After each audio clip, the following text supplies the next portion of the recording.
Happy Friday and happy early Memorial Day weekend. My name is Tisha, and as you can see, Nate is not joining me today. I gave him the day off because he's got some kid stuff going on and some work stuff. But I have the pleasure of introducing you to this man, John David Mann. He is an amazing award-winning author. He is the co-author of my favorite books. You guys already know this. I talk about them a lot, of the Go-Giver series. He's also written The Latte Factor. He's getting into crime fiction. He has this varied background and past, and we're going to be diving into that today. So if you were tuning into this live, either on my LinkedIn profile, my Facebook profile, or on YouTube, I want you to just say hi to John and give him a warm welcome for being on Casual Convo Friday, and drop us a comment or a question in the chat. But away we go. Thank you so much, John, for joining me today on Casual Convo Friday. It's my pleasure. Hello, everybody. I am dressed cash, so here we are, casual. I'm just cash too. We have our first guest. This is Tarvinder Singh. He is he goes by Terry. So hey Terry, good to see you. He's joining us today off of LinkedIn. So Terry, if you have any questions for John, by all means. But John and I, we're just like, oh, we have so much to talk about, so much, being both authors and in the business world. This is going to be a fun conversation. So John, first question for you. You have a book that you have on your website, and it's on how to write good, or at least gooder, which I just had to chuckle at because I'm like, gooder. Okay, yeah, that's a word like my kids would use. It's super fun, super memorable. But why did you write this book? The title came first. I will say this. The title came to me years ago, and I've been like itching to write this book. The book has kind of a funny or kind of a strange evolution. It started out kind of as a love letter to writing. You know, I would get questions on programs like this. We'd do shows and podcasts, radio shows, whatever. And people would ask a question about writing, and I would hear myself answer and go, huh, I didn't know I thought that. I would you know, after this, I would jot down what I remembered saying. And I started kind of collecting a file of answers I gave to questions that people asked about writing. And I had this idea that at some point I might, I don't know, do a workshop in it or write a little booklet or write an article. And I just the file kept growing. And then this year I revamped my website, and I wanted to create some kind of like a free ebook for my fans, for my readers, for people who go to my site. And I thought I'd write a short story about Pindar, you know, the mentor from the Go-Giver book. Or I'd write something about Finn, the Navy SEAL, who's the hero of the new book, Steel Fear, or I don't know what. And then I had this title, How to Write Good, or at least Gooder. And I thought, I don't know, I'll write a booklet. It was like, you know, like a 12-page booklet. And as I started writing it, it grew and it grew and it grew. And I just, now it's a love letter to my readers. It's a full-fledged book. It's a 130-page book. I mean, it turned into a full book, but it's still my little free ebook booklet in my mind. To boil all that down, it's my love letter to my readers. Yay. All right. 12 pages, you said. Started as a 12-page book. Now it's full-fledged, over 130 pages. Yeah. Isn't that amazing? So I'm also an author, John. I've written a couple of books, and I challenged myself this year to just keep writing, because your story never ends. You're always going to have stories. You're always going to have something to write about. And it was such a great challenge for me, and it was a way for me to leave a legacy for my kids. And keep sharing the story and keep sharing the lesson. And even if it was hard, it was also a really good way to reflect back on things that I had gone through, to really go back there and go, okay, what did I learn from this? And how did I grow from this? And all of that.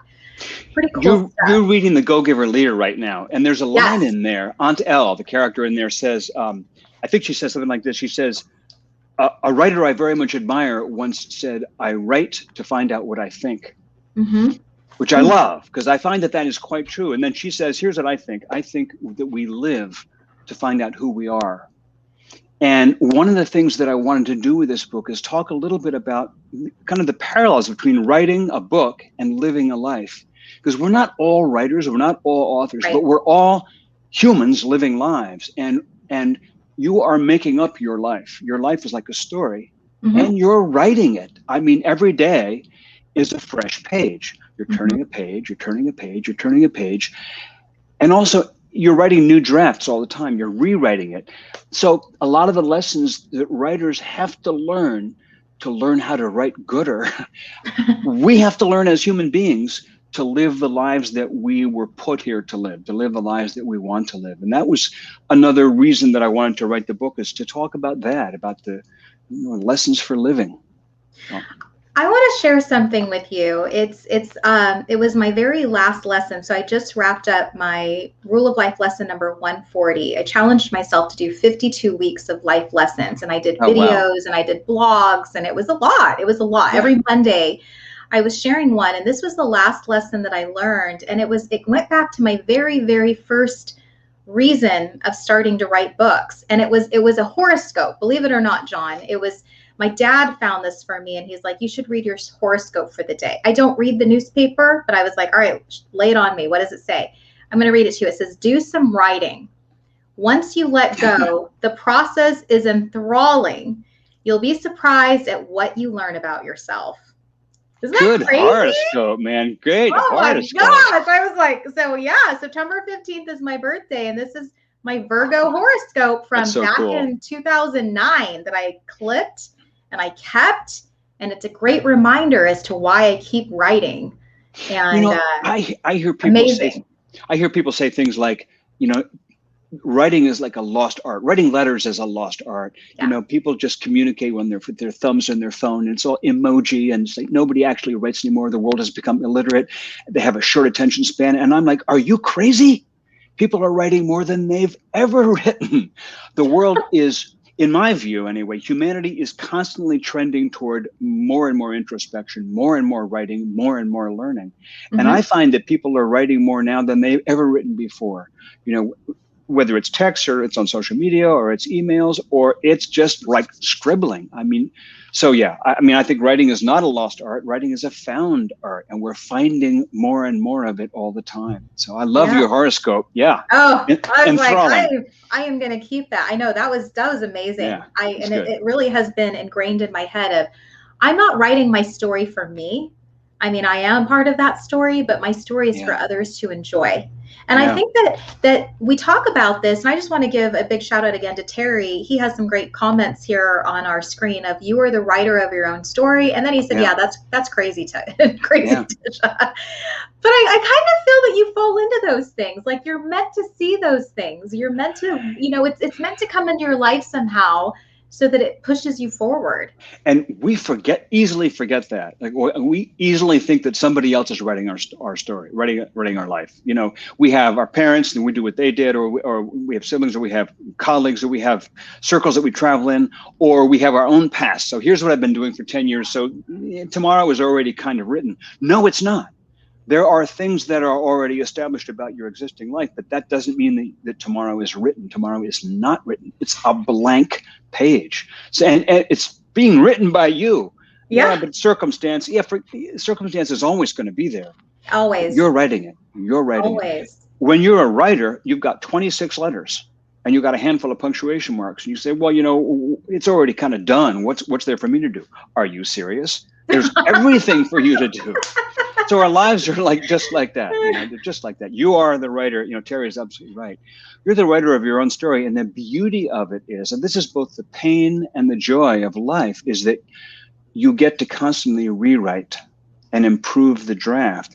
A lot of my book actually talks about the rewriting process, because the most important words in the title of the book are "at least gooder."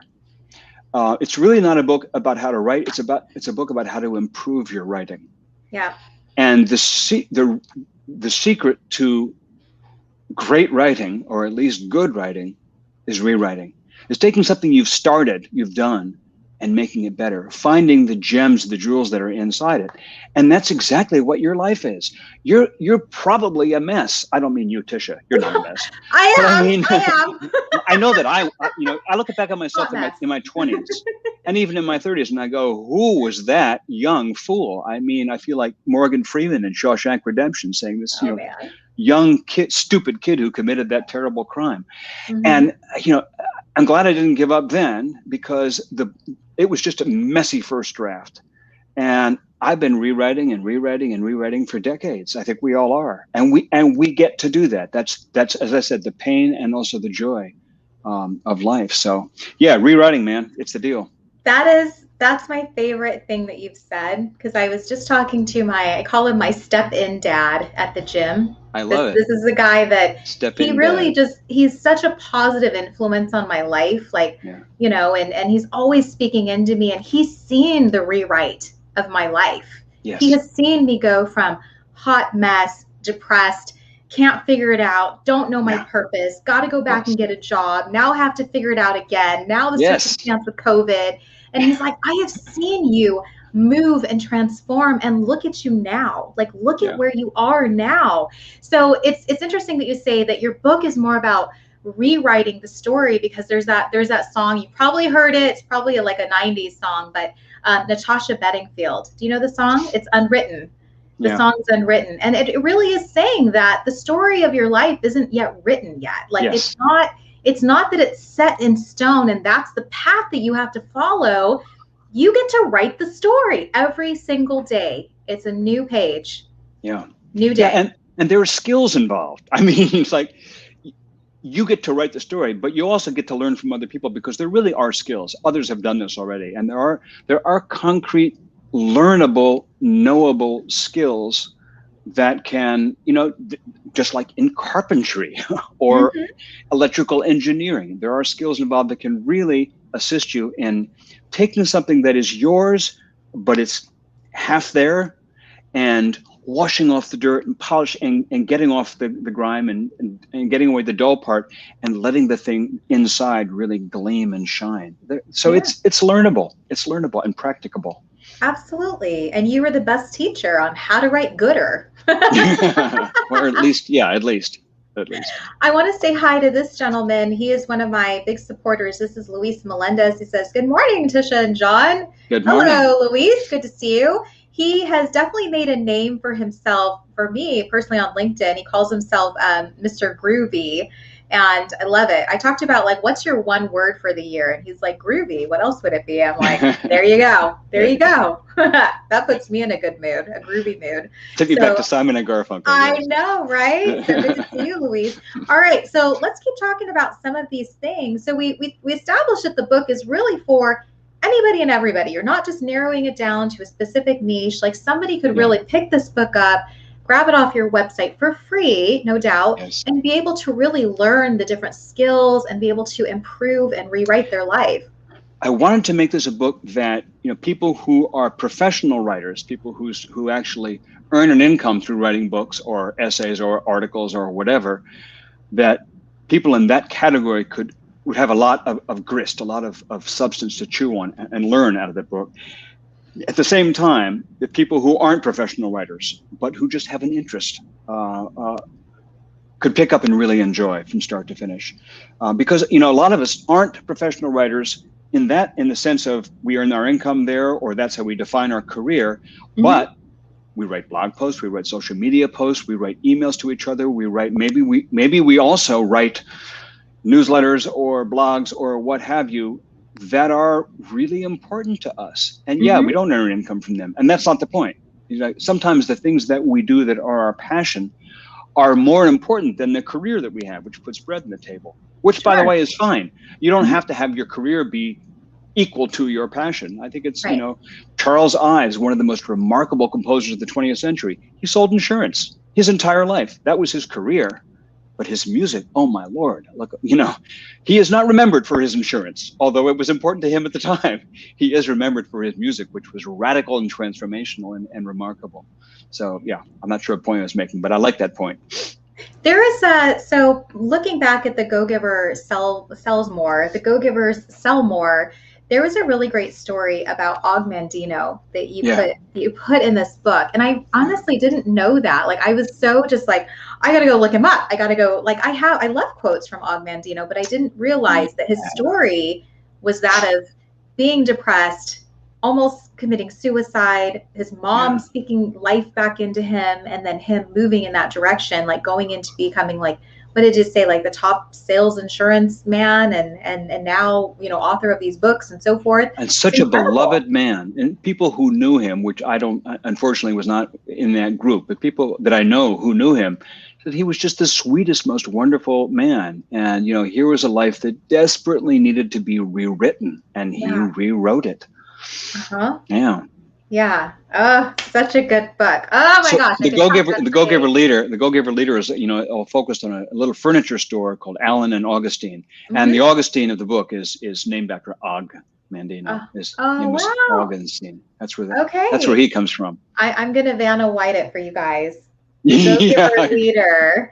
So speaking on that subject, John, you're not just an author. I read your bio in the Go-Giver Leader, and you have such an incredible past.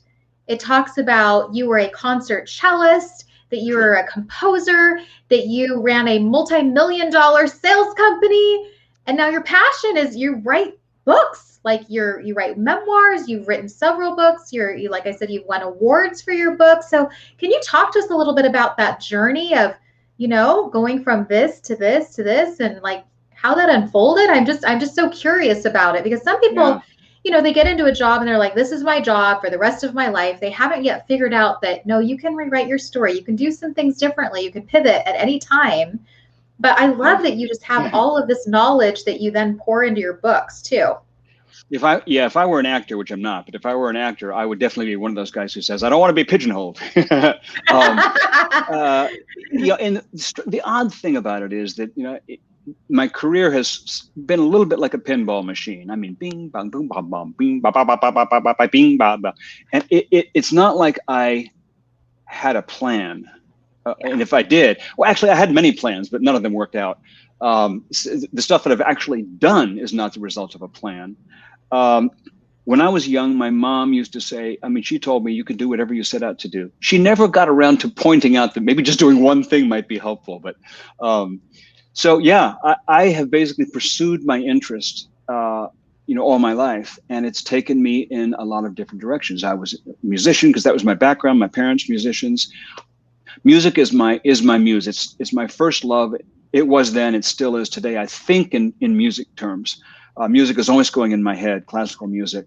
When I'm writing, I have these on, and it's usually there's Bach, or there's Philip Glass, or there's Bartok, or there's somebody in my head. But I left the music profession because I was playing the cello at a concert one day and looking at it, a couple of thousand people, and thinking, they all love the music, but they don't look happy in their lives. I wanted to find some way of helping people in their lives more tangibly than playing music for them. And that got me into nutrition and natural health and that whole career, which led to business, which eventually led to writing. And, you know, writing is apparently where I was always headed. I just didn't know it until I got here. Isn't it funny? It's interesting because I think that you and I are on such similar wavelengths, because I am not one of those people that also is like, okay, this is what I'm supposed to do, and this is what I'm gonna do. Like, I'm in my 5th business. Which is cool. People are, nicely done. Nicely done. Ping pong ball. There are people, by the way. I liked your little you know, sound effects. You'll have to do that again. That was fun. We'll work on that one. And by the way, you know, I know many people who found what they were doing at the age of 18 or 20 or 23 or whatever, and have been doing that for decades, and bless them. I mean, that's fantastic. It's just not me. Yeah, it's not me either. Yeah. I think that I might classify myself as someone who like wants the challenge. You know, what's the next thing? Like, I've already done it. What's next? Yeah, and that's kind of like, yeah. And I feel like you might be that person too. Even in writing, I mean, obviously, in writing, I've kind of like, the books that I was writing 15 years ago, 10 years ago, I couldn't write now. That sort of class or category of books, it's kind of like I did that, but it was like you say, like, okay, what's next? What's the next mountain to climb? Right. So I think for me, even in the field of writing, it's a series of mountains that I want to climb. I want to climb the next one, and then I want to climb the next one. Keeps life interesting, yeah? Yeah. Yes. Yeah. We have some really great comments that I want to throw up here. Terry St. John, Sarah is a multitasker legend. I agree. I agree. Oh, I'm just fascinated. I'm like, we should just talk for hours and hours because this would be such a fun conversation.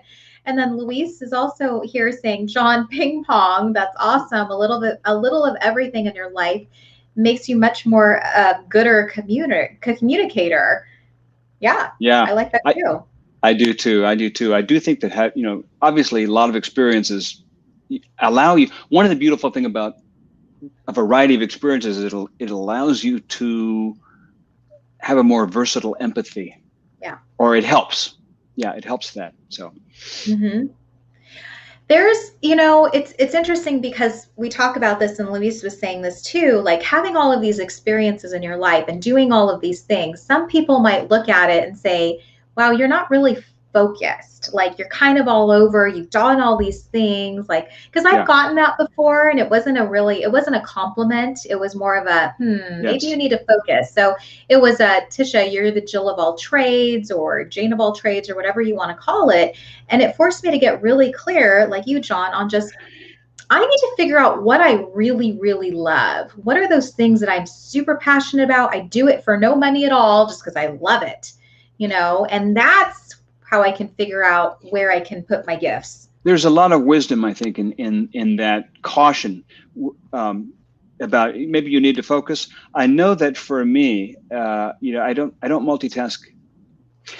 It's more like a monotask, but the task may vary over time. But I'm focused on one thing. I am not playing the cello right now. I am not being a composer right now. I am not in business right now. I am writing, and I am really focused on that. And I focus really intensely on what I'm doing. I think that sometimes, in fact, I have needed to say, I could really have fun doing this thing, but it's going to take away from writing, and I have to let go of it. So for example, I am not a really good marketer. It's not my forte. I have a friend who says that everybody has many talents, but one gift. I don't know if that's true or not, but it may be. In any case, I know that there are a lot of things that I've dabbled in and that I've really enjoyed. Give you an example: design, like designing book covers, designing book interiors. I can design a book pretty decently. It would be crazy for me to spend a lot of time doing that because there's so many other people who can do that so much better than I can. Right. I should be doing this. I made a choice about the cello. I took the cello so far to a certain point. I am not a world-class cellist. I am not Yo-Yo Ma. I am never going to be out in front playing a cello concerto with the New York Philharmonic. I don't have that level of skill or gift in the cello. I was a pretty good cellist, but I couldn't swim at the top of that field. I was always looking for the field, I think, that I could swim where I could find my particular elevation. Not everybody's going to swim at the top because by definition, there's a top and then there's nobody else at the top of the top. I don't aspire to be the greatest in the world, but I have a certain elevation, and writing is, I think, where I find that elevation. That I wouldn't find it as an entrepreneur, a businessman, or a salesperson, or even as a cellist, which is my passion for so many years. So I think part of it is kind of finding where we fit. Yep. Finding where we fit best. And you said you described it as what you love, and I think it's partly what you love, and it's partly what you were put here to do. It's like, why were you put here? I personally believe. When I started writing The Latte Factory with David Bach, he said this one day. I thought he was just like a money guy. He's going to talk all about finance and money and how to save your money. And I thought, how exciting can that be? And my first conversation with him was an interview for a magazine. He said, I believe that every one of us was put here for a specific purpose that is unique, that only you can fulfill and nobody else on the planet. And my goal, he said, is to allow people to stop renting their lives and leasing their lives and to own their lives financially so that they can pour themselves into why they were put here. He said, what a great tragedy it is that so many people never have the ability to pour themselves into the reason they were put here. I thought, whoa, there's more to this guy than like savings accounts. So that's how our partnership began. And I agree with him. I think that's also true. I think we're all put here for a unique purpose, and that a lot of the rewrite is finding out what that is, what it looks like. Yeah. No, I agree. I agree. I do a lot of personal branding, and honestly, that's what I talk to people about is we have to drill Mm, down to what your purpose is. Because yeah, once we figure that out, things become so much more seamless. Like you know exactly who you are, what you're supposed to do, who you're connecting with. Like you just know. You yeah, just know. Yeah. yeah, yeah, Yeah. Terry put a comment here too, saying you are unique. Celebrate your uniqueness. yeah, Uh-huh. yeah. Yeah. And celebrate it and take it somewhere, refine it, improve it, develop it, Right. rewrite it, work on Rewrite the it. rewrite. Yeah. Okay. So another question for you too. We talked about your writing and how it's gone from, writing these parables like The Go-Giver. You wrote The Latte Factor. Now you've written memoirs for people. So I'm sure that people who are wanting ghostwriters, you can write that for them too. And now crime fiction. Yeah, I know. It's pretty weird. Pretty weird. There it So tell is. me about that. How does that? I know. So your new book coming out July 13th called Yeah. Steal Fear. So tell us a little bit about this book and how you came up with it, and yeah, So as I we start to co-wrote find out. this. Yeah, it's funny, the evolution of this. I co-wrote this book with my Navy SEAL buddy Brandon Webb, and we've written 6 other books, all nonfiction. His memoir, a bunch of other military memoirs, some business, some kind of how-to business, a book on mastering fear, sort of SEAL principles applied to civilian life, and so we've done a bunch of different projects. And he always had, from our very first conversations over a decade ago, we had this idea for this novel. It's based on an experience that he had when he was on a 6-month tour on the USS Abraham Lincoln, an aircraft carrier. Mm-hmm. And at the time, it was in the mid-90s, and they had newly integrated women in combat positions on board these ships. And so there was a whole cultural shift around that. And there was, on his 6-month tour on this ship, there was a serial molester, somebody who would sneak into women's showers and flip off the lights and in the dark come in and grab somebody and molest them. Wow.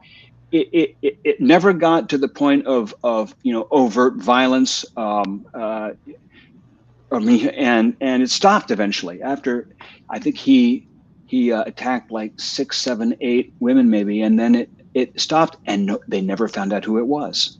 Oh, wow. And so it cast this kind of pall of fear, this chill over the whole ship. Not surprisingly, right? It was just creepy and awful. And Brandon at the time, and the ship, the leadership of the ship at that time was not fantastic. And they were in no way prepared to deal with this level of problem on board. And at the time, Brandon thought, what if these were murders? And he asked me, would you ever want to write a book, a novel, like a thriller? I was like, I think that would be really, really cool. But it's a funny thing, though. I think it took me, I couldn't have done it a decade ago. It took me a decade of I think, getting my own skill set to the point where I could, because writing a thriller is a very, very demanding thing. Sure. At the same time, what's weird, and I only really noticed this in retrospect, before I ever wrote any books, when I was back in sales and sales management, I had a newsletter for my team I called my leadership letter. Mm-hmm. When I was doing memoirs, I did a memoir called Real Leadership for one CEO, and another one called Take the Lead for a politician. And The Go-Giver, you're reading right now, The Go-Giver Leaders. This whole thing of leadership has kind of been a theme in all my writing, whatever form it's been. This book is based on something Brandon and I wrote about in his memoir, The Red Circle, which was he was on 2 different tours, 2 different ships at 6-month tours. Mm-hmm. One of those, his experience was just fantastic in every way. And the other one, his experience was miserable in every way. Oh. And the only difference between the 2 was the captain of the ship. Mm-hmm. It was a completely different captain, and that filtered down to everything about the ship. And that's what happens in this story. It's the poor leadership of the captain. It's the insufficiency. It's the weakness of character of the captain at the helm of this ship. He's fictional, but the captain at the helm of the ship that allows this unhealthy immune system or the immune system of the ship to weaken, and this unhealthy culture to develop that leads to some serial killer situation, wow, which this guy has to figure out. So That's the story. Okay. I'm not a crime fiction reader. Yeah. I love these books like I talked about, but I love self-help and business books. But that's you one. might like this one. You I might may. like this one. I think I might. I might have to grab this as my summer reading book. I thought all my Go-Giver friends, I figured all my Go-Giver friends and readers would go like, you're writing what? Oh man, that's like totally not my thing. I'm sorry, I'm gonna have to pass on this one. Much to my surprise, I tell people that I just, wrote this thriller, and they go like, I describe it in one sentence. It's a disgraced Navy SEAL stalks a serial killer aboard an aircraft carrier in the midst of the Pacific Ocean. I just say that, and they go, I can't wait. When does it come out? Can I buy a copy now? It's like, whoa. So, it turns out people have a variety of tastes. It's that teaser. You just have to give that little teaser, John, and they're hooked. They're like, yes. Yes. I want to just point out a couple of other people that joined us. Well, Louise put a really great quote up here too about nothing negative about putting both feet into what interests you. It's when you find the one area that really fits. It's then when you anchor down and go with it. There's a really great like Pinterest quote or, Instagram that I've seen of like, figure out what it is that you love and do it so well that others can't take their eyes off you. Like you do it so well, you become known for that thing, and people are like, that's the girl, that's the guy, that's what they do, that's what they do. Like they have that dialed in.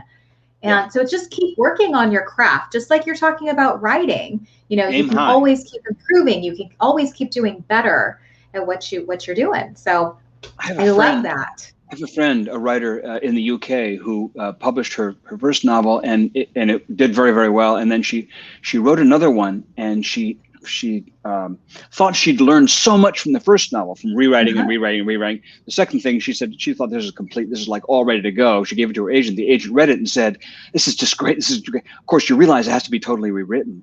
And she said her husband found her one day crying in the shower, and she said to him, "I can't do it. I just can't do it. I've done my best. This is my best, the best I can do." And she got out and dried off and got dressed and then sat down and realized, I've got to do better than my best. And that's what it is. You've got to do better than your best, and you can. That's I love it. That's what it's about. That's the journey. I'm quoting you on that. Better than my best. Royce Blake is joining us as well, and he said only 2 important days in your life: the day you're born and the day you find out why. I love that. I would add a third. Cool. For me, I'd add a third. The day I discovered the person that I love. So. Yes. Yeah, three important days. 3 important days. They all felt like the same day, but anyway, go ahead. I was born. Well, John, I know I have this scrolling down at the bottom. If you would like to grab How to Write Good, or at least Gooder, you can grab it for free on John's website at johndavidmann.com. John, I'm going to let you take it away. Is there something you want to share besides Steal Fear coming out July 13th with our audience? Just that this book is all about how to write gooder, but it's really all about how to write your life. I know I've already said this, but I'll just say it again. It's really about how to write your life and how to write the very best story that you possibly can. I mean, we're all going to leave this earth at some point, but I think one of the greatest aspirations we can have is to leave a really great story behind. You said it, Tisha. You said you're not writing this for yourself. You're writing it for a legacy, and you're doing both. You're writing it for yourself, but the joy of it is you're giving yourself to the world as a gift, and you owe it to the world and you owe it to yourself to make it the very best gift you can possibly give. So I hope you enjoy the book. One of my, just my teary up moments, like mom moments, is when my daughter came in, because I was mentioning that I started rewriting my story. Like I started continuing the journey, and I plan on doing that more. Like I hit the challenge. Let's do it again. Let's do it again. Like 52. And she came into my office, John, and she said, I just read the blog that you wrote. I just watched the video because I wanted to do it a little differently. I didn't want to write another book. And she said, will my daughter be able to watch this when she gets older? And I was just, I was like in tears. And I was like, your daughter, her daughter, I'm like, I love that the book will continue well after I'm gone. Like it's there for people. And that, I've had people ask me, John, and I know we're over time, but I just love this conversation. So I hope you're okay with it. Hey. But I've had people come to me, publishers, and they say, do you want to republish your book? Do you want to become a bestseller? Do you want to this? And I'm honestly like, nope. Like, that's not my lane. I wrote it for different reasons. Yeah, that's beautiful. That's fantastic. Like you said earlier, like you're like, I'm not a marketer. Marketing my book is like, I'm like, not that I'm trying to keep it a best kept secret, but I feel like you're going to stumble upon it through certain things. Yeah. But that's never been a big goal of mine to have a title like that. It's like, I'm just doing me. I'm just being me. And if you get the book and you love the book, then I'm happy. I'm happy about it. I used to fly in planes all the time, and to go speaking places, and I would fly and I would look out the window and think, not being fatalistic, but just think, hey, what if it crashed? What would that be like? And I would think, what would that be like?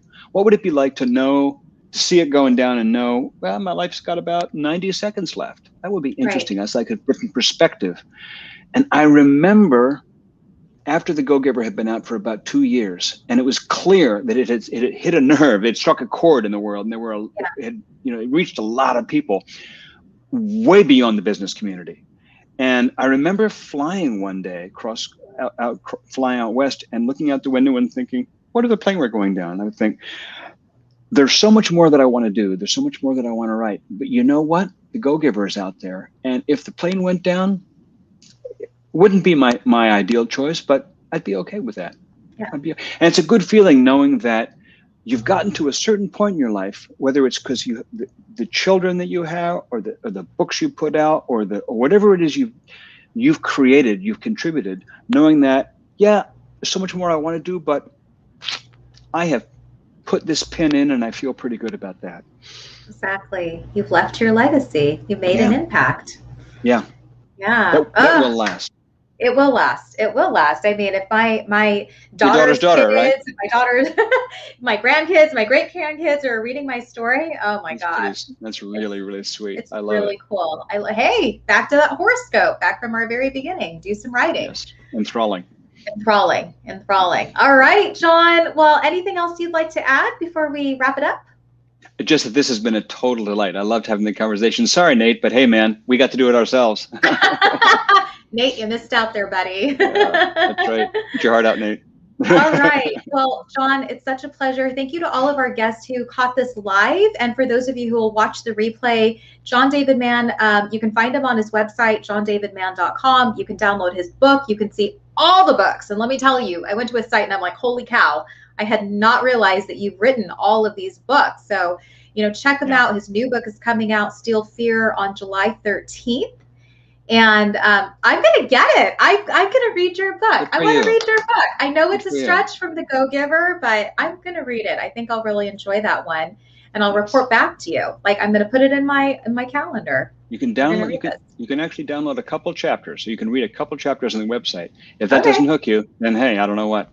Yeah, if that doesn't hook you. Oh, and I just want to say hi to Carol Jo Curtis. She just gave us a little heart on Facebook. She's been tuning in. So hey, Carol Jo, good to see you on here too. And yeah, thank you so much, John. Appreciate you. Happy Memorial Day, and we'll see you soon. All right. Thank you so much. Take care, everybody. Bye, everyone.